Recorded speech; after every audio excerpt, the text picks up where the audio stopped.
the very different way Democrats and Republicans see people. You and I and most folks who tune in tend to agree about most things. We're constitutional conservatives and libertarians. Many of us are Trump supporters, MAGA populists. Those are not just labels. They define how we see the world. While we may differ sharply on certain issues, including Venezuela, we embrace what I call the American idea, that power tends to corrupt and absolute power corrupts absolutely. Therefore, like the founders, we demand a government that protects the God-given rights of individuals and allows us to pursue happiness and prosperity as we see fit, so long as we don't infringe on the rights of others. We believe in bottom-up government. In sharp contrast, today's big government socialists see individuals very differently, as members of their collective.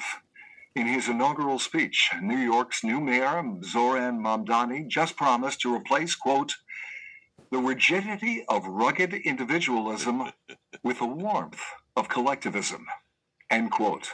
And end New York if he gets his way.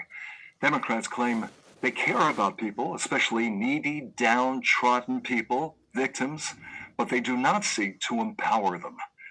Take education. Democrats empower not students and parents, but teacher unions, which benefit from keeping children illiterate.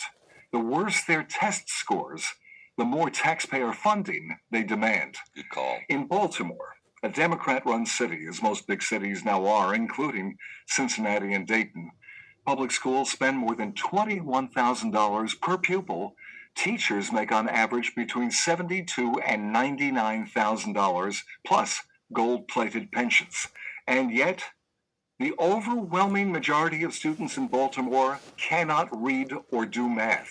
When the schools push them through graduation anyway, the kids lack basic skills to support themselves. So, as Democrats intended all along, these students will be wards of the state, and Democrats will rake off the top a hefty percentage of the welfare spending students receive throughout life, because the Democrat collective collects campaign contributions, kickbacks, crony contracts for donors, and outright bribes. Nancy Pelosi's father was mayor of Baltimore. That's where Nancy learned the racket. That public servant and her husband Paul are now worth more than $400 million. We could connect the dots in the same way when it comes to big government spending on healthcare, housing, food, the entire life of Julia. That's what you remember Obama called his cradle-to-grave spending plan for voters, rich and poor, who were thereby made totally dependent on totalitarian government. Folks, think of the irony, the despicable irony. Democrats, not that long ago, were the party of slavery. Africans being kidnapped and shipped here so they could work. Now, Democrats support millions of illegal immigrants invading this country so they can live off the collective. Representative Ilhan Omar's net worth has jumped from approximately zero when her Somalian family were granted asylum to $30 million with her husband today. Is it coincidental that fraudulent government funds for Somali preschools and other programs in Minnesota total more than $9 billion and counting?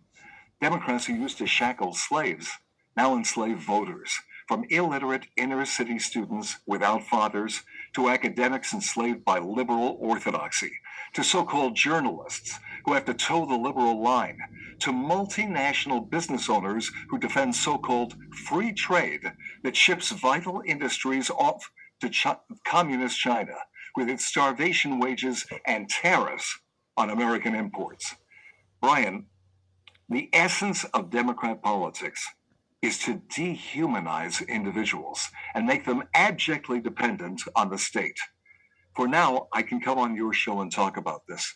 But what will happen if Democrats win Congress this November and the White House in 2028, and America returns to the British model of outlawing free speech, which is what they're doing right now? Look, Republicans are not perfect. And when we champion the American idea, when we resolve, as our founders did, to protect individual rights and responsibilities, America can still lead the entire world into a golden age. including those dictatorships that are attacking America, as Maduro did with the aid of Cuba, Russia, Iran, and Communist China.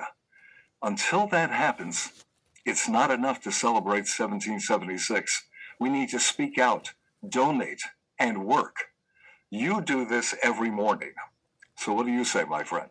I say there's not a word I could utter that could improve upon what you just got done saying, and I'm going to encourage my listeners to grab a hold of that podcast link.